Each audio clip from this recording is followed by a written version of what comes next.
Okay, hello. Welcome to 6th episode of Semaphore Uncut, a weekly show about CI/CD and Semaphore.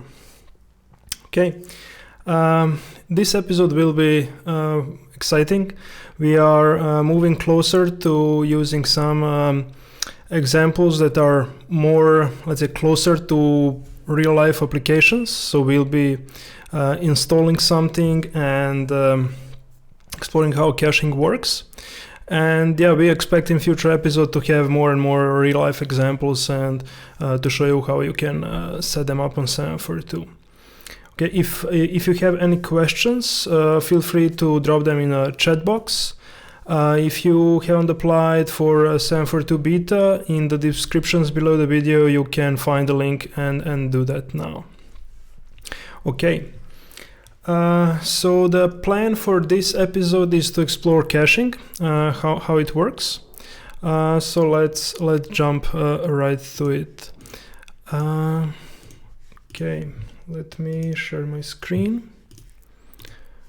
Okay, so let's just log in from scratch. We are going to create a new organization as we usually do. So it's Uncut 6, Uncut episode 6, okay.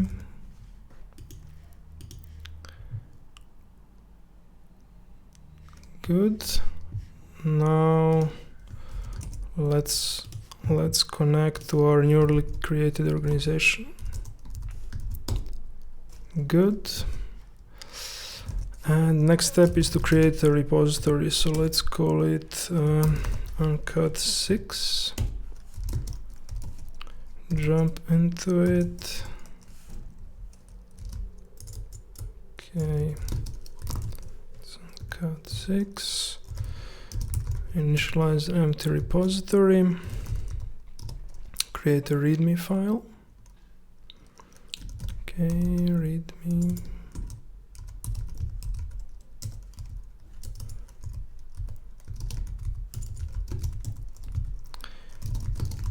Okay, and initial commit. Good. Now let's create a new repository on GitHub.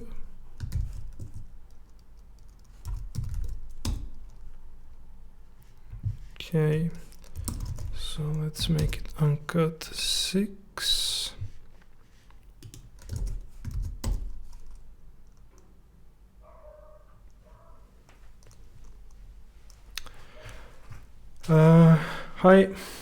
Hi Valmir, nice to see you again. Okay, and we have a repository all set up. Now let's add it to Semaphore by calling seminit.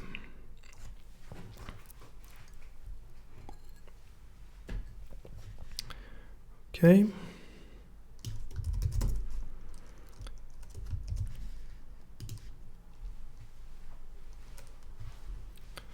Okay, and we have our first pipeline running. Okay, while it's running, I can start introducing concepts of caching in CI and why it's important. It's mostly about caching dependencies. You're running things over and over again, and you're always getting a clean environment. So we spin up a new VM for you every time, and it doesn't have any dependencies installed. You need to clone your code and then start from scratch. Doing that over and over from scratch is inefficient because you need to grab the dependencies from let's say from the internet. Downloading them can take some time. You often need to compile some dependencies that also takes time, so it really makes sense to cache them. And so in Semaphore 1, our approach to caching was that we will do that automatically, and that works magically for very standard stacks. So let's say Rails, PHP, Node.js. If those applications are pretty standard, then it works just great. You don't have to spend any time essentially on setting it up. But with more complex scenarios, it can become inefficient for application. So in Semaphore 2, we decided to give full control over caching to users. There is also the aspect of like debugging. So when things go wrong, then you really want to have control and inspect what's in your cache, what's going on. That's the other also very big aspect why we decided to give full control of caching to users. Okay. So to get concrete here, how is caching implemented in Semaphore 2? Essentially, in environment, you get a cache CLI that you can use to interact with your cache. You can view the cache store. With each project, you get a new cache store to which you can add directories and files, and you can pull or restore directories and files from it. It has a limited size. At the moment it's 10 gigabytes, and that cache is in local network. So if it's not in the same rack, it's few racks away. So performance are really great. Okay, so we can start the debug session maybe for this first job. So let's grab this command here and explore that CLI that I mentioned, which is available in the environment.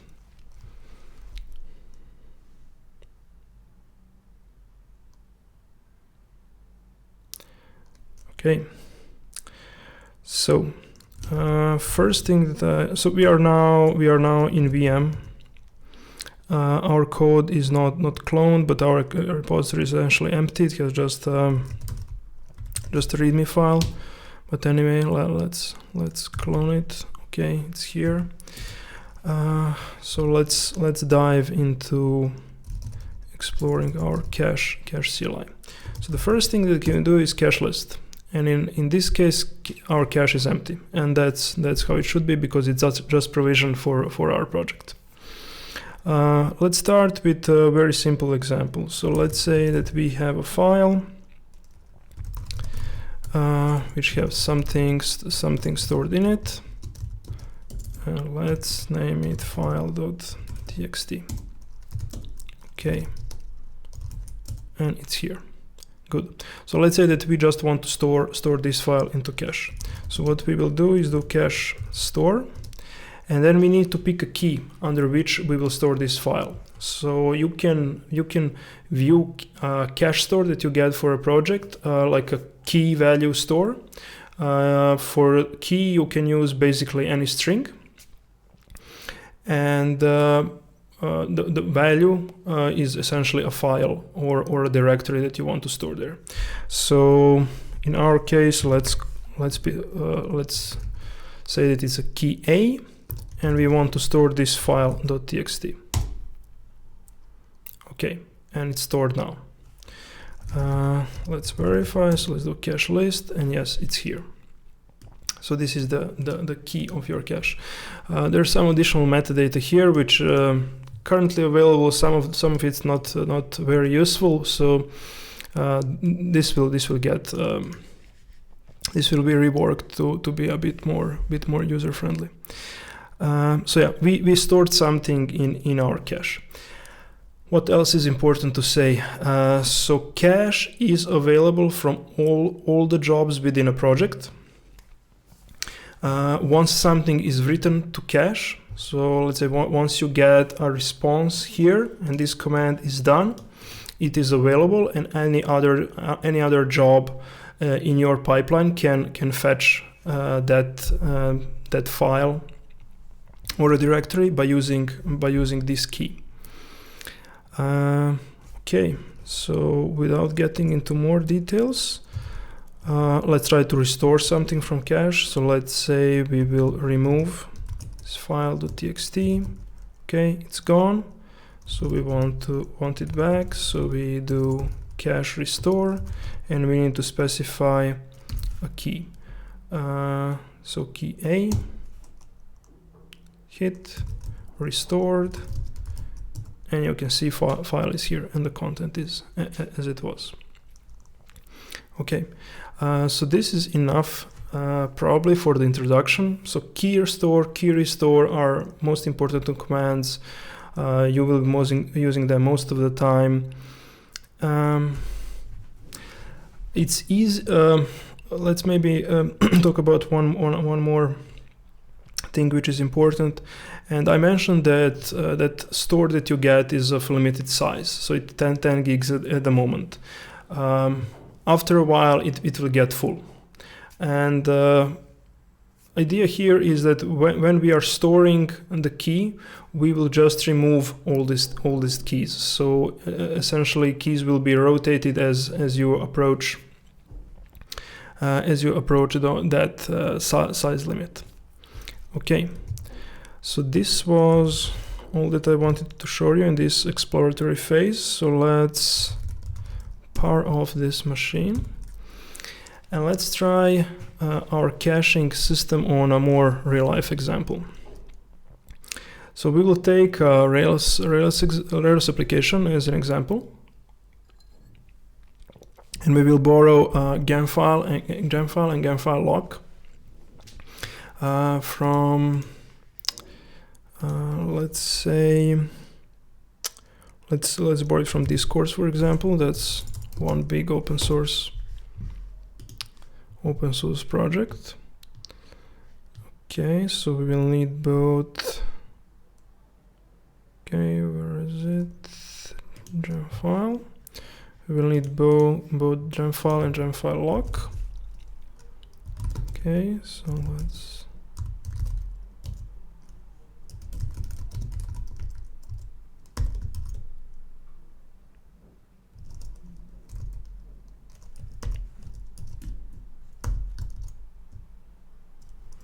what am I doing wrong here? So it is in paste mode.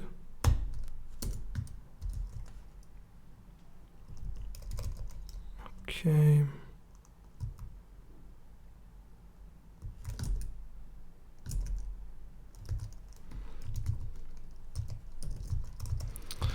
Let's try to fix it.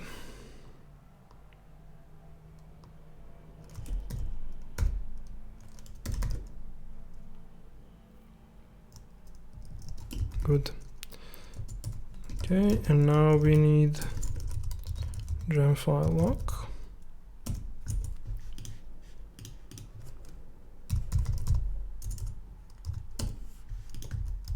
Okay. I'm not sure if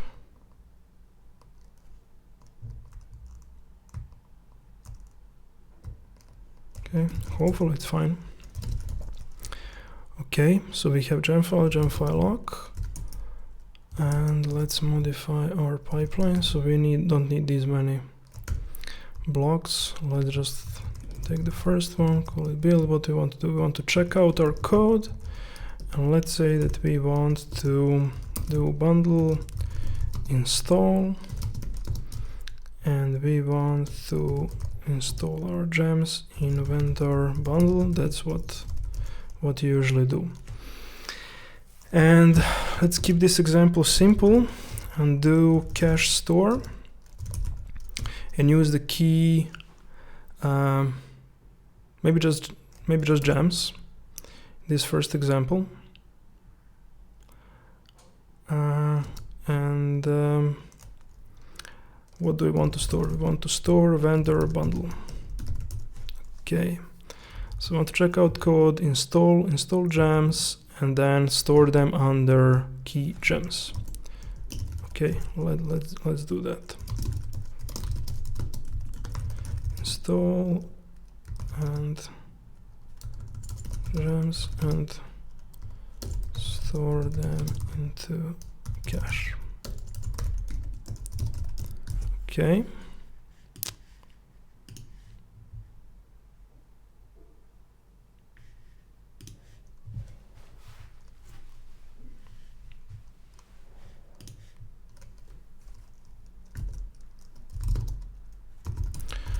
Let me rename that job.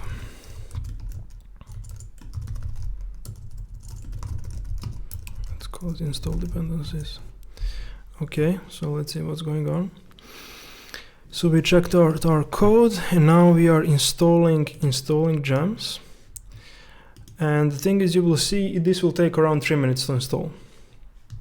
And we don't want that to happen in each and every of our jobs. So once gems are installed, we are going to store them into a cache under a key called gems, and then we will develop our story further from there.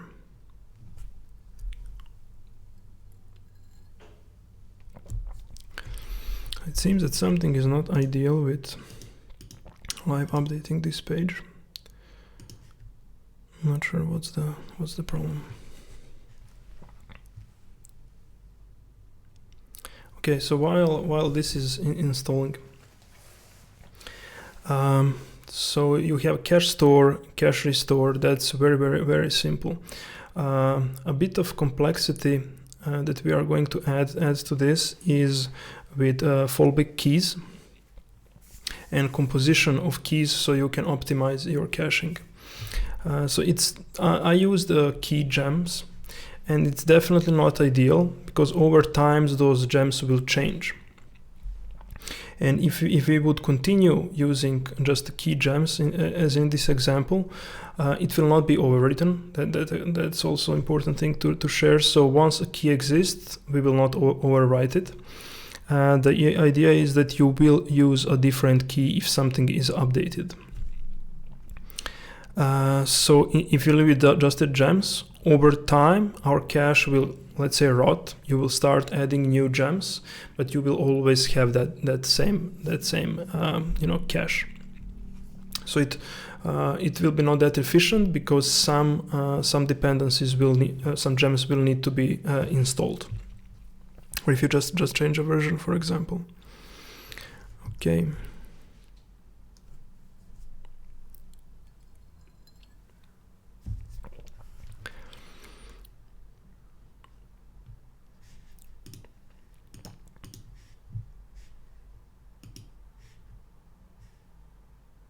Good. So it took almost 3 minutes to install. And now we are storing gems in cache. Okay, and it took 15 seconds to store them into the cache. Okay, so the first next thing that we could do is to restore those gems in next block. So let's say that in first block you are just installing gems, and in second one, for instance, you want to run your unit tests, and maybe you will want to split those tests into two jobs. So let's try to simulate that. So let's say that maybe you will here run a first batch of your RSpec tests. So you want to check out your code. And what's the next thing that you want to do? You want to restore your dependency cache.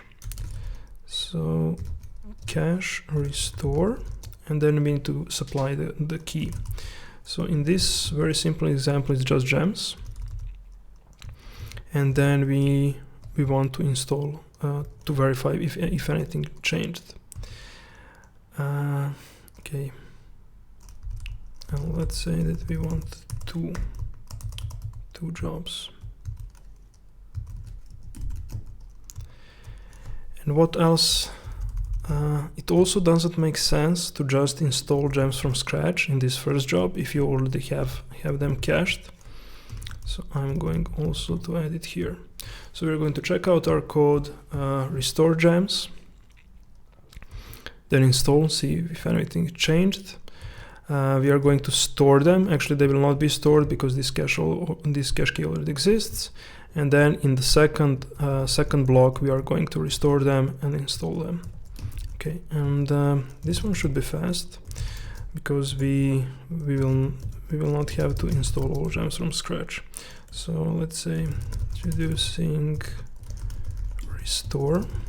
Let's see how this will work.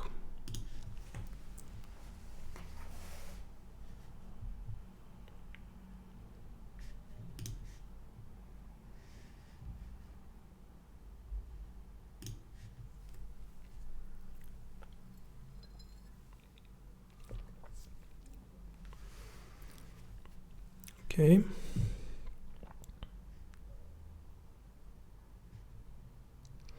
So here's what happened. We checked out the code. It took only 5 seconds to restore our gems from cache.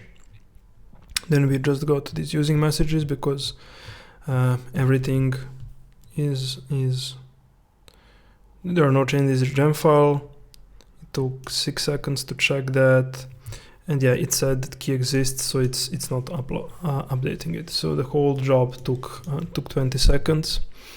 And yeah, this is the essence of caching dependencies. It took almost 3 minutes the first time we were installing these gems, and now it took only 6 seconds for this, although it's usually faster, and 5 seconds to restore the cache. And let's jump into our pipeline, and our dummy test jobs are also finished. Let's check what the situation here.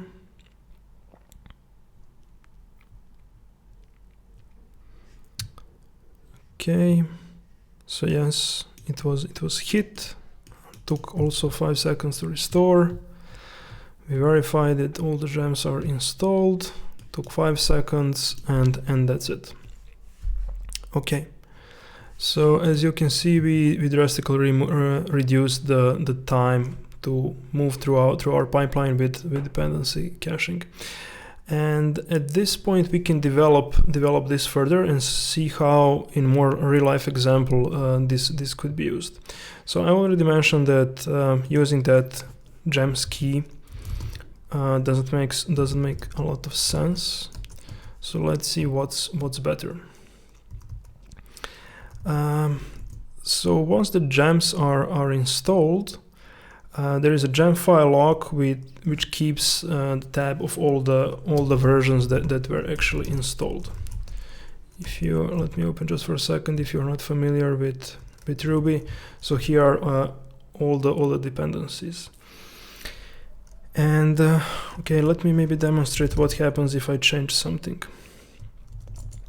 So let's see, what do we have in our gem file. So let's try to change something.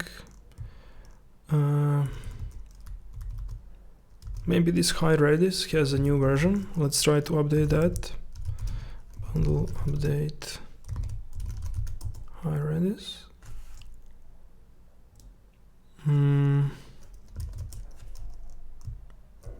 Let's try something else.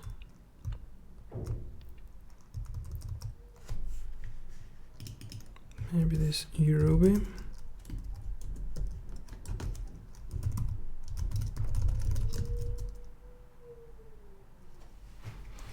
Okay, I may be doing something wrong. I'm not sure what. Okay, never mind. Let's not get stuck into this. So what do we want to do?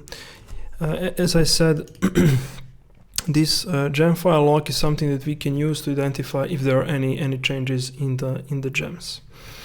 And how we can do that? Well, we should check the checksum of that file is one good approach. And then we can start composing this key to make more sense. And there is a checksum function or a CLI. I'm not sure. Is it a bash function or a CLI that you can call? But essentially, you call that on your gem file log, and you will get. This will return you MD5 checksum of this file. So if you change it, it will store a new cache, and that's essentially what you want. And you also want to then restore the same thing. And let's do that here.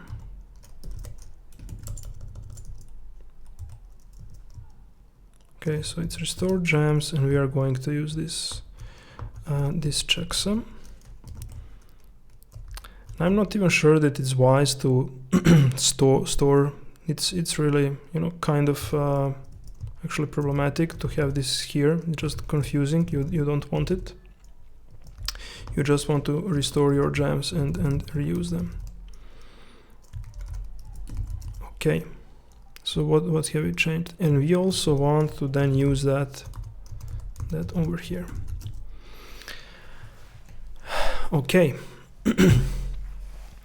So in case any of the gems, any gem is changed and gem file lock is updated, we will store our gems under a new key, and we will restore them. And this will actually become less efficient than what we had. However, it's a step in the right direction. So let's use this to demonstrate how it will work, and then we will develop our caching further. Okay. So use checksum of gem file lock. Okay.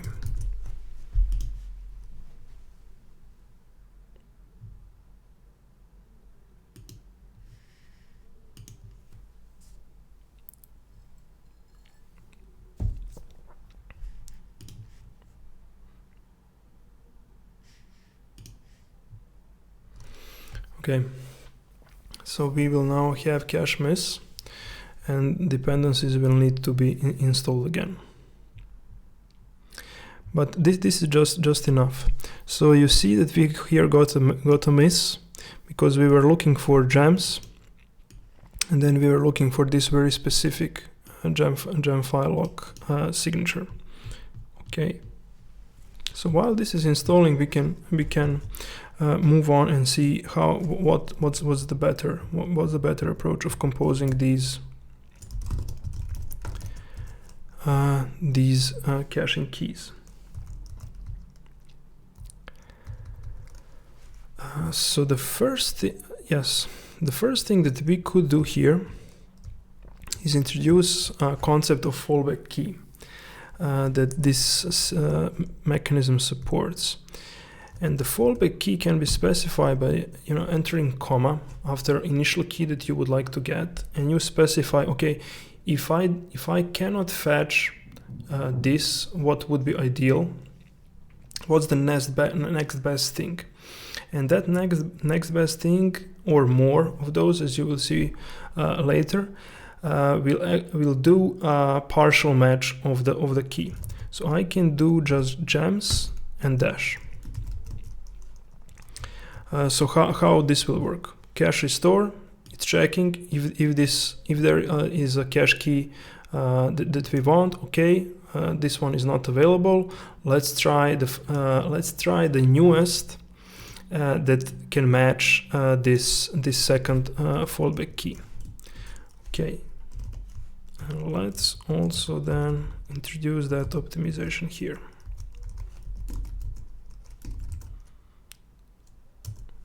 Okay.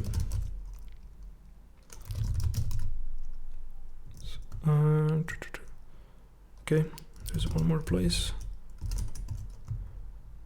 we need to use it, and it's here. Okay, let's use fallback key. And as I said, that fallback key will do a partial match. Okay, so this is actually the problem. So this is taking too long, and now we need to install all the things from scratch because there was a cache miss. So let's just stop this pipeline, and we will immediately see the benefit of having those fallback keys.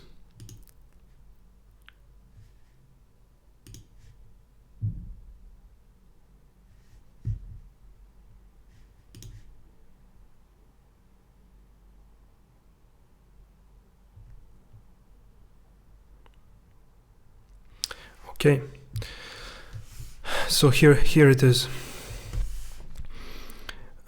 We first searched for this key, which has this checksum. It was a miss. And the next key that we wanted to use is this gems dash.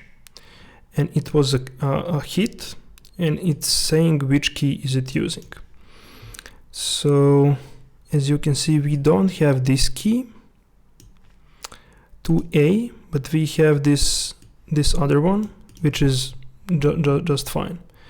And yeah, our job is already finished, and we had a partial match, and our pipeline is moving on. And yes, these other two jobs are also finished, and the situation should be the same. So it was a miss on the for the first key, and it was a hit for the second key. Okay, and this is like the fallback concept fully introduced. You can add more of these fallback keys to further optimize your cache. It depends on the application and dependencies that you are working with, but it's essentially it. If we focus again on this let's say Rails application example, let's see how we can optimize this further, and what really makes. Let's move this all the way to this being kind of a production ready storing caching strategy. So let's review this file.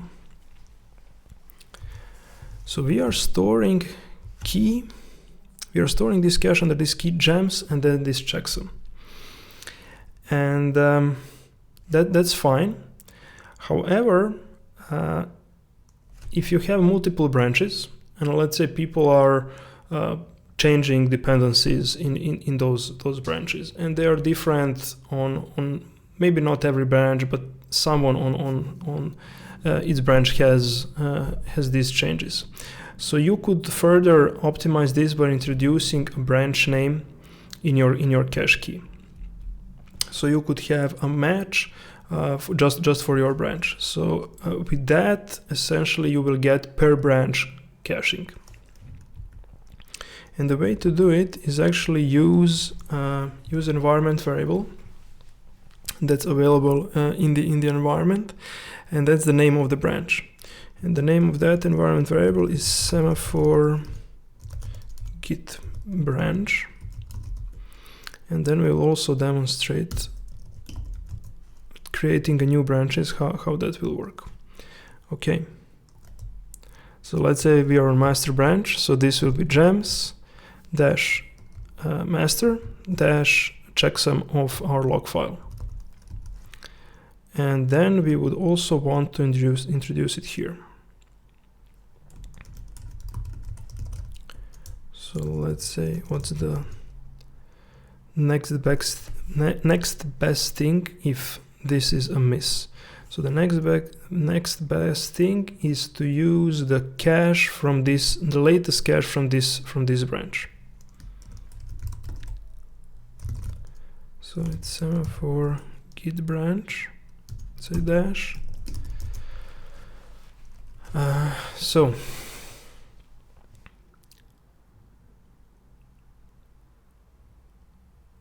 okay. So Mohammed is asking why was a miss if we didn't change any gem.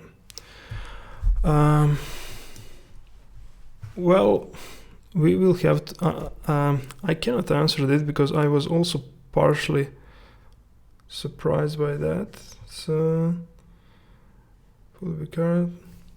okay, let me read these questions.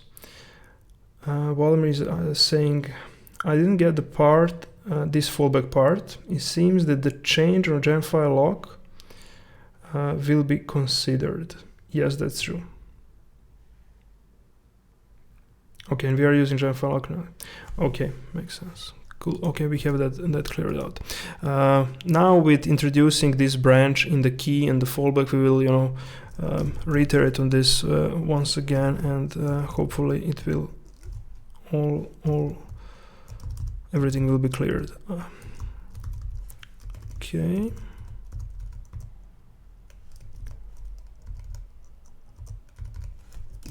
Okay. Let's see how this works, and then try to explain it. Adding branch name to cache key.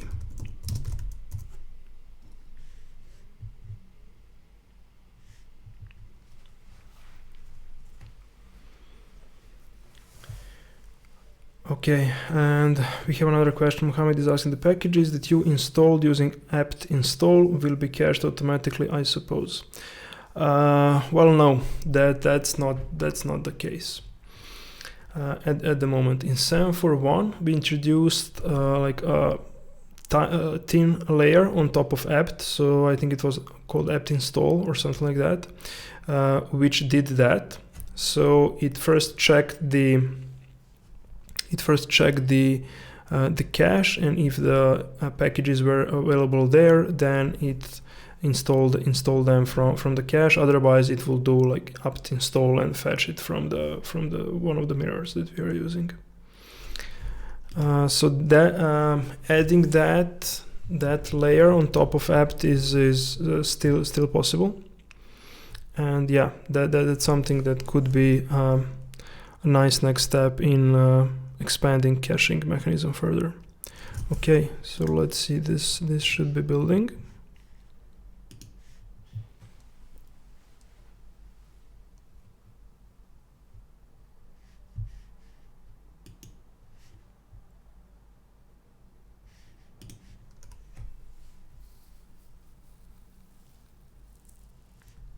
Okay, let's see what's the situation.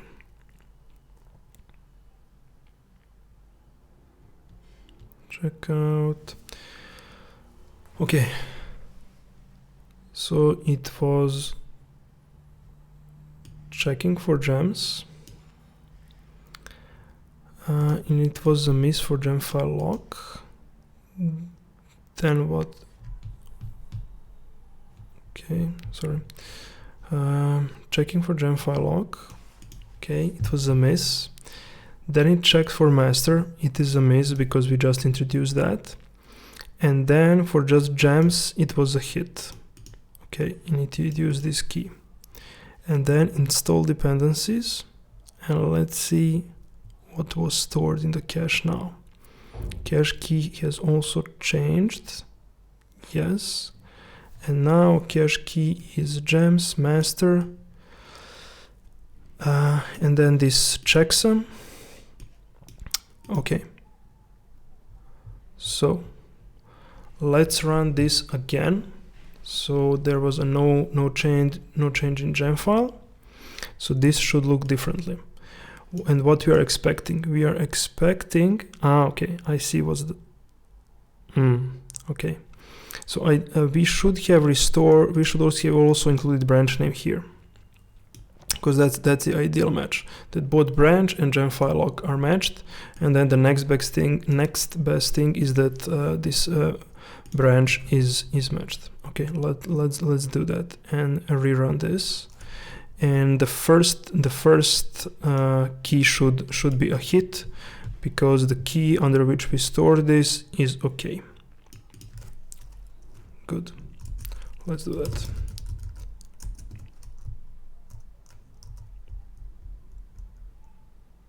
Okay, so store, and then we also restore. So here we also want to use our branch. Okay, so gems master, and then the signature, and the first one should be a hit. Okay, and actually we should change that in the second block also. Good. And branch name Restore key. Okay, so let's see if the first one will be a hit.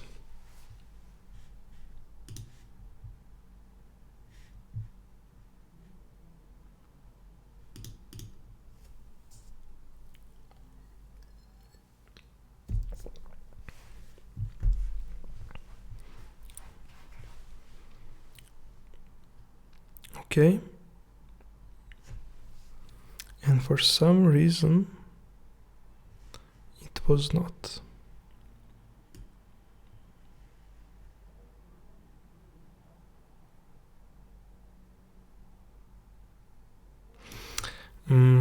I see what's the problem. Okay, so let's say that at least this part is fixed now. So we are installing gems. Sorry, we are storing gems, and the first key is using branch, and it is a miss. Okay, and then we are searching for this and partial key, and we got this match, and that's okay. And then we installed our gems, and we are so here. So checksum of gem file lock here is this ECA. And the checksum of the gem file lock here, when we are restoring gems, is something else. And the reason for that is most likely because gem file lock was changed after running this bundle install. And let's verify that. So let's debug this job.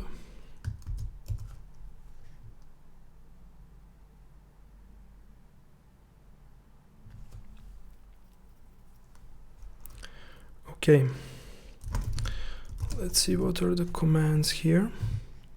So check out, restore, and install, and then store into cache again. Let's run first 3 of these commands.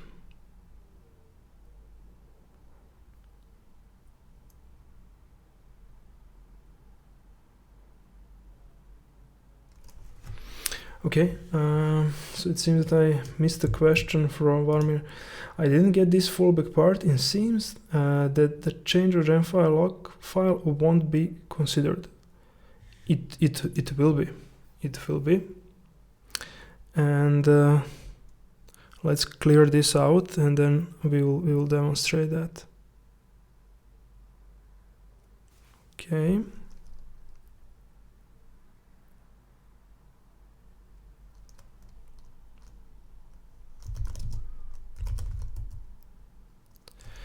Yes, and yeah, actually the source of the problem is that copy paste that I did. So gem file lock was actually completely broken, and it was regenerated by installation, and that's why it changed. Okay, and this is the correct gem file lock. Okay. Let's try to pick that up. So gem file lock.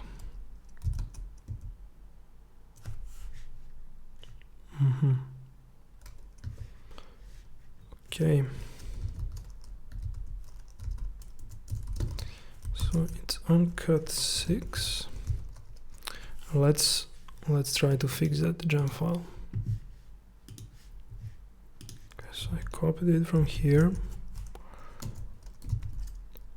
then I want to edit my gem file lock. Okay.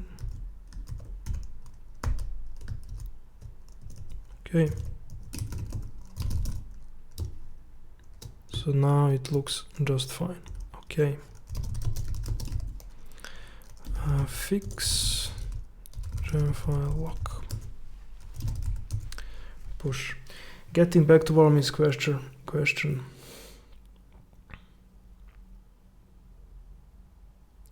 Yeah, yes. If I understood correctly, the answer is yes. So if there is a change in gem file lock, it will be a miss, and then depending on how you specify fallback keys, it will be cache will still be something will be restored. Ideally, the cache from the same branch with a different checksum of different gem file lock, and if you push the branch for the first time, then it will be a miss, and your gems from some other cache will be restored. Okay, let's see if we have fixed this. And yes, we can. What we could do here to demonstrate the problem. I think it's clear, but there is a small thing that we could do just to be 100% sure. So let me do git checkout here on gem file lock, which was changed. Okay, so what's the git status now? Okay, good. And now we can do a checksum on our gem file lock. Okay, and it's this value, 2E0. Okay, and now let's call the exact same command that we were calling previously. Okay, let's call this.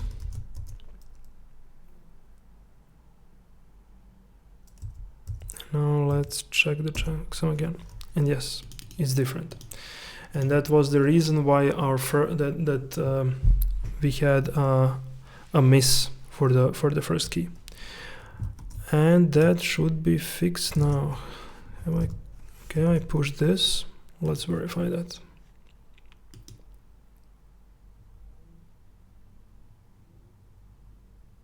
Okay, and yeah, the short answer, so one is last question. Does it mean that some dependencies will come from cache and the new one will be installed? Exactly, yes. And that's the essence of having those fallback keys. So you have, let's say, a partial dependency hit.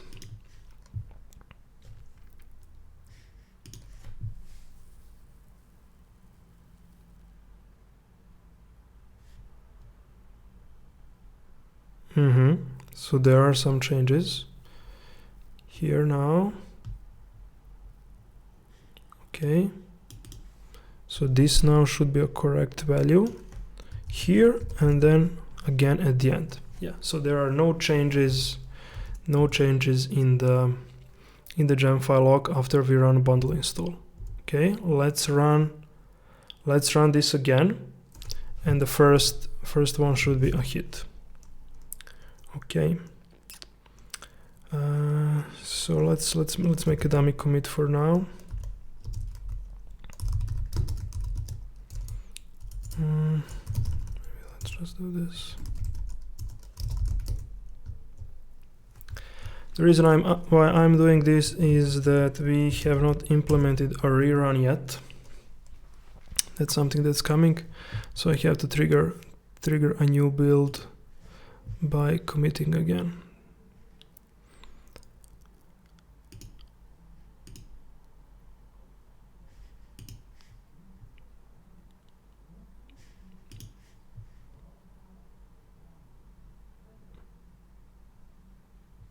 Okay, it took a while, but finally we have the desired behavior.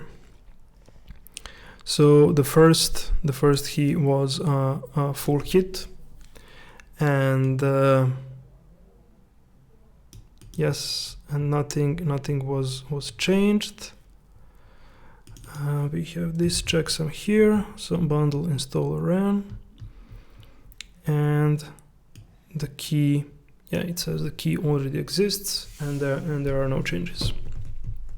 Okay, so yeah,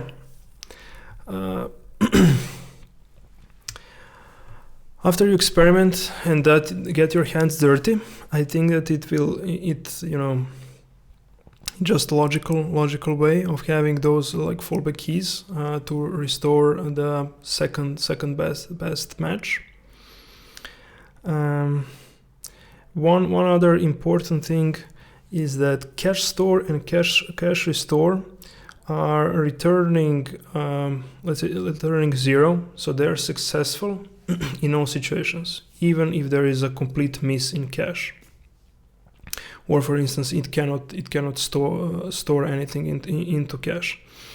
The reason for that decision is that caching is here to improve performance, but your systems should still work even if you cannot restore cache. So yeah, I mean, when we are thinking about like our situation as a provider, so for instance, if the caching system is unavailable for whatever reason, timing out, you should not be getting red builds because of that. They will be slower, but still it will not affect it directly. One other thing connected with those exit statuses of cache store and cache restore command is that it's easy to get into the trap and to start, let's say, abusing this cache mechanism and using it as an artifact system. In that situation, you really don't want, for your build to move or for a job to move forward if you cannot get something from your artifact system. And that's a different use case. So the nature of artifact system that they should be like durable, and once you stored something there, it should be there forever. While with cache, it's not. There are requirements are different. With cache, it should be fast, and you can live without it. That's the essence. And yeah, I already mentioned that caches are stored in the same data center, where we don't have those strong guarantees that data will be available for forever.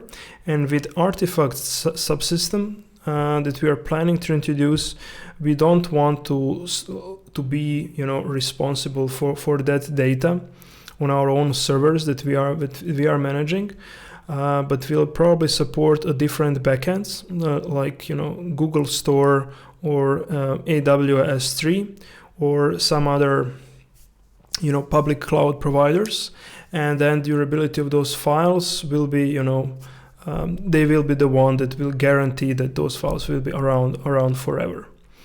So that's, I kind of made the comparison between artifact system, which is currently not available, and this cache system that you can use. Okay, so we are almost at 1 hour mark. So yeah, those are the essentials of caching. You have cache. Let's quickly review. So you have cache store. You supply a key, can be whatever you want, and then you specify a path to a file or a directory, and then you have cache restore. In the simplest form, you will just supply the same key that you provided when you did storing of the cache, and that file or directory will be restored to the same location from which you stored it, given that you are positioned in the same directory when you are calling restore. Developing this further, there is ability to specify these fallback keys. I think for the most setups, using a branch as in key makes a lot of sense, and then using this some kind of lock file which is keeping track of the exact versions of your dependencies also makes sense. So we are working on documenting all this for various stacks. I mentioned previously, for let's say a typical Rails application, Node.js application, PHP, Go, and so on. And we will try to provide what is the best practice, and you could essentially just come in and grab some sane defaults for these, and potentially you could improve them further. Okay, so I'm saying thanks for sharing. Okay, I hope that means that this sounds very useful, and that's it for this episode. So thank you, and see you in next episode. Bye.